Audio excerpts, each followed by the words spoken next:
आज मैं आपको युग मेलनम करता सिखा रही हूँ। मतलब जोड़ी जिसको कहते हैं, जोड़ी का मैचेज है ना। तो ये जोड़ी की मैचेज जो आती है 6 नंबर की आती है। तो ये वन साइड दिए हैं, संधि समास रहते हैं, कईयों में संधियाँ भी रहती हैं, है ना।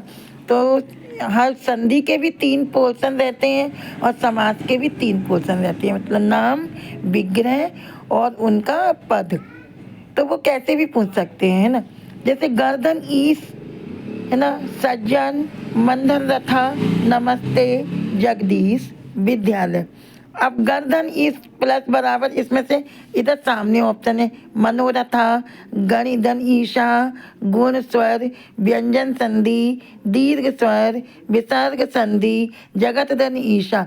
एक इसमें एक्स्ट्रा है तो अपने को छोड़ना है, बोर्ड में ऐसे ही आता है। अब गर्दन ईशा में कौन सी रहेगी, हमको पता है गणेश होगा या गुण संधि होगी। 2 ऑप्शन होंगे, या तो गणेश होगा या गुण स्वर संधि होगी, तो हम गुण से मिला देंगे। सज्जन में सतधन जना होगा या व्यंजन होगी, तो हम व्यंजन से मिला देंगे। मनाधन रथा बराबर विसर्ग होगा या मनोरथ होगी, तो मनोरथ दिया है तो मनोरथ से मिला देंगे। उसके बाद नमस्ते, नमाधन ते विसर्ग संधि होती है इसमें। जगदीश, जगत धन ईशा, तो ये लिखा है जगत धन ईशा, हमने उससे मैच कर दिया। अब विद्यालय, विद्याधन आलय, दीर्घ स्वर संधि होती है।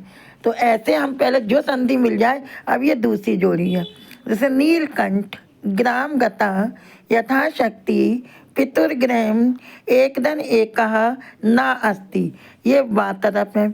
एक एकः पितुर्ग्रहम, नादन अस्ति, अव्यय भाव समास, बहुव्रीहि समास, तत्पुरुष समास। अब हमें मिलाना है कि नीलकंठ का क्या अर्थ होता है, नीला है कंठ जिसका, अर्थात बहुव्रीहि समास से मैच हो गया।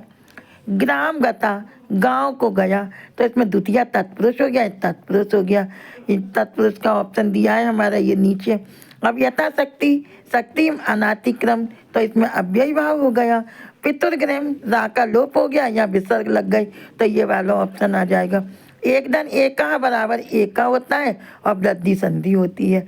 नास्ति, नादन अस्ति, नास्ति का विग्रह कैसे होगा हमारा, नास्ति में हमारा दीर्घ संधि होती है, दीर्घ नहीं दी है तो हम नादन अस्थि से मिला देंगे। ये मैंने आंसर लिखे हैं। बहुव्रीहि समास, तत्पुरुष समास, अव्ययभाव समास, पितुधन ग्रहम एक एका नास्ति, ये 3rd नंबर की जोड़ी है।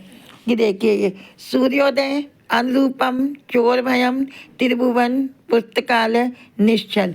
इधर दिए गुण स्वर, तत्पुरुष, अव्यय भाव, गुण स्वर, निश्चल, दीर्घ स्वर, द्विगु समास। और सूर्योदय में कौन सा होता है हमारा, गुण स्वर होता है। अनुरूपम में अनु लग गया तो हमारा हो जाएगा अव्यय भाव समास। चोर भयम, इसमें तत्पुरुष समास होता है। त्रिभुवन संख्यावाची हो गया तो इसमें द्विगु समास हो गया। पुस्तक धन आलय में हमारी दीर्घ स्वर संधि हो गई। निश्चल सा का लोप कर दिया तो निधन छला बराबर हमारा ये पद हो गया। ये मैंने इधर आंसर भी दिए।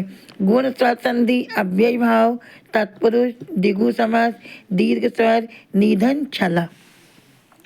एक और है IMP, राम कृष्ण, जी औ की मात्रा जाने से हमारा क्या बन जाएगा, द्वंद्व समास। जगत धन ईशा, व्यंजन संधि। पीताम्बर, पीला है अंबर जिसका, बहुव्रीहि है। सदैव, सदा धन एव बराबर वृद्धि स्वर संधि। विद्यालय, विद्याधन आलय बराबर दीर्घ संधि या स्वर संधि। नाधन अस्ति, दीर्घ संधि या स्वर संधि। चोरात भयम का में बनेगा पंचमी तत्पुरुष। बधुतम, बधुधन उत्सव, दोनों तो ऊ है तो जो हमारी क्या हो रही है, दीर्घ हो रही है, तो दीर्घ के जाए हम स्वर संधि भी बता सकते हैं। मनाधन रथा, विसर्ग संधि। रमेश में रमाधन ईसा, रमेश गुण स्वर संधि। तल्लीन, ततधन लीना, व्यंजन संधि।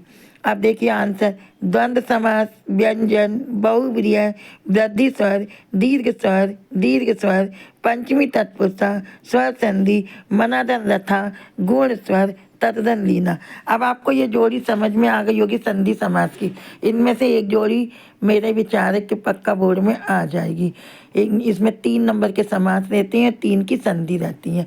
तो ये अपन पूरी जोड़ी तैयार कर लेंगे तो इनमें से 100% आने की चांसेस है। बस आपको पहचान याद रखना है कि स्वर संधि में क्या होता है, व्यंजन में क्या होता है, विसर्ग में क्या होता है। और समास की 6 समास की पहचान कि पहला समास हमारे विभक्ति प्रधान है, तो दूसरा संख्यावाची या द्विगु समास, द्वंद्व में औ की मात्रा लगी रहती है, कर्मधारय में पहला पद विशेषण दूसरा विशेष होता है, अव्यय भाव अवयव से चालू होता है, और बहुब्रीहि में दोनों पद निरार्थक होते हैं। ये सब आपको नियम ध्यान में रहेंगे तो संधि हल करना सरल हो जाएगा। Thank you. ये मेरा अच्छा लगा हो कार्य तो लाइक करना, सब्सक्राइब करना। धन्यवाद। थैंक यू बेटा।